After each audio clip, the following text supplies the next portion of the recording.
بیچاری کئی روز سے دم توڑ رہی ہے، ڈر ہے خبر بد نہ میرے منہ سے نکل جائے، تقدیر تو مبرم نظر آتی ہے ولیکن پیران کلیسا کی دعا ہے کہ یہ ٹل جائے۔ تو پہلی بات میری ختم ہوئی، عالمی نظام خلافت دنیا کی تقدیر مبرم ہے، ہو کر رہے گی، اس میں کسی صاحب ایمان کو کوئی شک، کوئی شبہ، کوئی ریب نہیں ہونا چاہیے۔ البتہ اس کا اب دوسرا پہلو کیا ہے، اس کا آغاز کہاں سے ہوگا؟ پہلی بات تو یہ، ہمارے بعض لوگوں کے ذہنوں میں، سادہ دل لوگ وہ سمجھتے ہیں کہ پوری دنیا میں ایک ہی دفعہ آ جانی چاہیے، یہ کوئی علاقائی خلافت تو نہیں ہو سکتی، خلافت تو عالمی ہوتی ہے۔ ان سے میں کہتا ہوں، عالمی خلافت کب تھی جناب؟ یہ تو نہ خلافت راشدہ میں عالمی تھی، کیا ہندوستان شامل تھا اس میں؟ کیا چین شامل تھا؟ کیا یورپ شامل تھا؟ اور پھر جو خلافت کے نام سے جو ملوکیت چلی ہے، وہ بھی صرف دور بنو امیہ میں کہہ سکتے ہیں کہ وہ پورا عالم اسلام کم سے کم اس کے تحت تھا۔ بعد میں خلافت عباس، بنو عباس میں، اور فاطمیین کی خلافت میں، اور آل عثمان جو ہیں آٹومان ٹرکس کی خلافت میں ٹکڑے تھے، اس سے بکھرے تھے، کوئی مانتا تھا، کوئی نہیں مانتا تھا۔ اور سب سے بڑی بات یہ، اگر ایک دم پوری دنیا پر خلافت قائم ہو سکتی تو حضور کے دست مبارک سے ہوتی، لیکن نہیں ہوئی۔ نتیجہ کیا نکلا؟ ایک ملک میں حضور نے قائم کر دی، جزیرہ نما عرب، یہاں خلافت قائم ہو گئی، حضور خلیفہ ہے۔ اس کے بعد آپ کے خلفائے راشدین نے پھر اس کو وسعت دی، شرقاً غرباً شمالاً، 3 کالمز نکلے ہیں فوجوں کے، صحابہ کرام کے، 3 کالمز، ایک ایسٹ ورڈ، ایک ویسٹ ورڈ، ایک نارتھ ورڈ۔ ایک عراق کو فتح کرتے ہوئے ایران میں پہنچ گیا، خراسان تک چلا گیا۔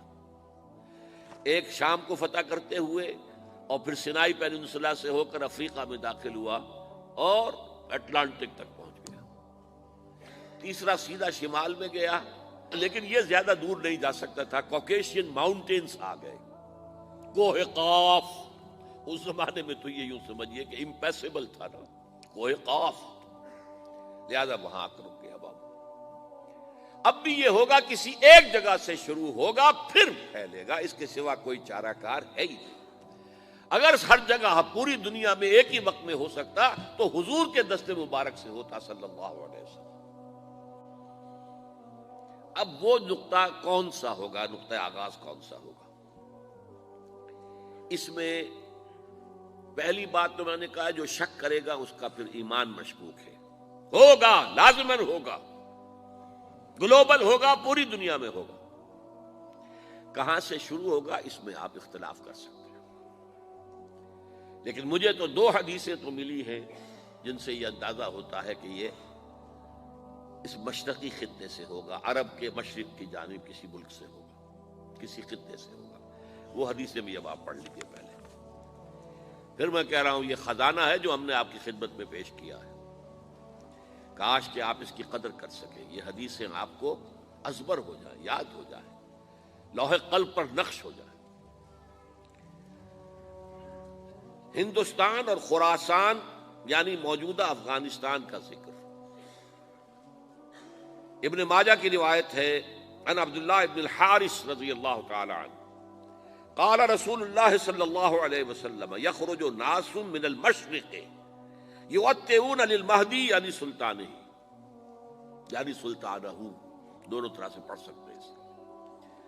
حضرت عبداللہ ابن حارث فرماتے ہیں رضی اللہ تعالی عنہ کہ حضور نے ارشاد فرمایا، مشرق کی طرف سے وہ فوجیں نکلیں گی، لوگ آئیں گے جو عرب میں مہدی کی حکومت قائم کریں گے۔ یہ مہدی کون ہوں گے اس کا ذکر میں ذرا بعد میں کروں گا، لیکن نوٹ کر لیجئے کہ مہدی سے پہلے لازماً کسی مشرقی علاقے کے اندر وہ نظام قائم ہو چکے گا، تب وہاں سے فوجیں آئیں گی نا۔ یہ مشرق کون سا ہے؟ عرب کے مشرق میں آپ چلیے، ایران بھی آ جائے گا، افغانستان بھی ہے، پاکستان بھی ہے، اور اگر اسے اور توسیع دیں تو ہندوستان بھی ہے۔ یہ ہے عرب کا مشرق۔ اس سے فوجیں جائیں گی۔ اس کا کیا مطلب ہے کہ اس میں سے کسی جگہ پر نظام خلافت پہلے قائم ہو جائے گا تاکہ وہاں سے فوجیں جائیں گی جو جزیرہ نما عرب میں حضرت مہدی کی حکومت کو قائم کریں گی۔ اب دوسری حدیث سنیے، یہ سنن ابن ماجہ کی حدیث تھی جو میں نے آپ کو سنائی، آپ نے پڑھی۔ دوسری عن ابی ہریرہ رضی اللہ تعالی عنہ،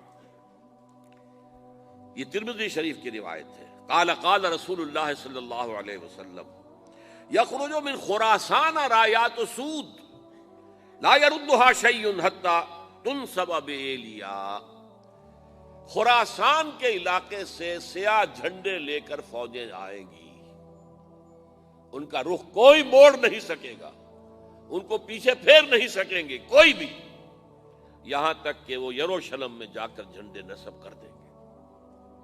ایلیا حضور کے زمانے میں یروشلم کو کہتے تھے۔ یہ یروشلم تھا جب حضرت سلیمان کی حکومت تھی اور یہاں پر معبد سلیمانی، ہیکل سلیمانی قائم ہوا، پھر یہ یروشلم ہی رہا ہے تاریخ میں، یہاں تک کہ سن 70 عیسوی میں جب ٹائٹس رومی جنرل نے اس کو گرایا، ختم کیا، سیکنڈ ٹیمپل گرا دیا اور یہاں سے یہودیوں کو کہا نکل جاؤ، یہاں سے کوئی یہودی باقی نہیں رہا، تب بالکل تہم بالا برباد کر دیا۔ اس کے کوئی 150 سال بعد ہیڈریان، رومن ایمپرر ہیڈریان، اس نے پھر دوبارہ آباد کیا اس شہر کو۔ 150 سال تک یہ بالکل بنجر اور بالکل غیر آباد پڑا تھا۔ اب ہیڈریان نے جب آباد کیا تو اس کا نام ایلیا رکھا، اب یروشلم نام نہیں تھا، تو حضور کے زمانے میں پھر اس کا نام ایلیا تھا۔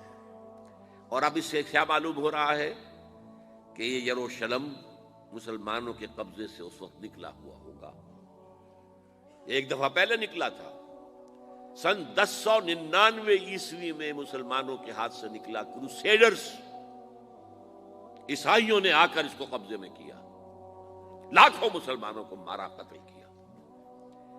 اس کو 1187 عیسوی میں واپس لیا ہے، کس نے لیا ہے؟ صلاح الدین ایوبی، کرد، عرب کھوکھلے ہو چکے تھے، عربوں نے کھویا، واپس نہیں لے سکے، بہت حکومت کر چکے تھے، 400-500 برس کی حکومت کر کے، اور ان کے عیش اور ان کے آرام، اب ان میں جان نہیں تھی کہ وہ واپس لے سکے۔ واپس لینے والا گرم کرد خون تھا، صلاح الدین ایوبی۔ تو گویا کہ اب آپ سمجھئے کہ 88 برس تک عیسائیوں کا قبضہ رہا یروشلم پر۔ اب 1967 میں یہودیوں نے قبضہ کیا ہے، اور اب 38 برس تو ہو گئے، 88 نہیں تو 38 برس تو ہو گئے ہیں، لیکن وہ دور آئے گا کہ اب پھر لیں گے، لینے والے عرب بھی نہیں ہوں گے، خراسان کے علاقے سے فوجیں آئیں گی۔ یہ خراسان کیا تھا؟ ایلیا تو میں نے آپ کو بتا دیا، یروشلم کا نام ہے۔ خراسان اس زمانے میں ایک بہت بڑے ملک کو کہتے تھے، کچھ حصہ پاکستان کا بھی اس میں شامل ہے، کچھ حصہ ایران کا بھی ہے، ایران کے اس حصے کو اب بھی خراسان کہتے ہیں، وہ ایک صوبہ ہے، خراسان ایک صوبہ ہے ایران کا چھوٹا سا۔ پاکستان میں خاص طور پر یہ جو علاقہ مالا کنڈ ایجنسی کہلاتی ہے، اس سے اوپر جتنا علاقہ ہے، اور یہ جو واخان کی ایک پٹی آتی ہے اوپر، واخان افغانستان کی ایک پٹی سی دم سی چلی آتی ہے جو جا کر چائنا کی سرحد سے مل جاتی ہے، یہاں سے لے کے یہاں تک یہ جو مالا کنڈ کا وہ درہ ہے اور پہاڑ ہے، یہ بھی خراسان کا حصہ ہے۔ باقی تقریباً 2/3 آف افغانستان، ساؤدرن حصہ نہیں ہے خراسان کا حصہ، یہ سیستان کہلاتا تھا، یہ خراسان نہیں ہے، لیکن یہ کہ اوپر کا 2/3 آف افغانستان، اور اس کے ساتھ یہ جو عرب، جو اب یہ ترک ممالک آزاد ہوئے ہیں سوویت یونین کی ڈسولوشن کے ساتھ،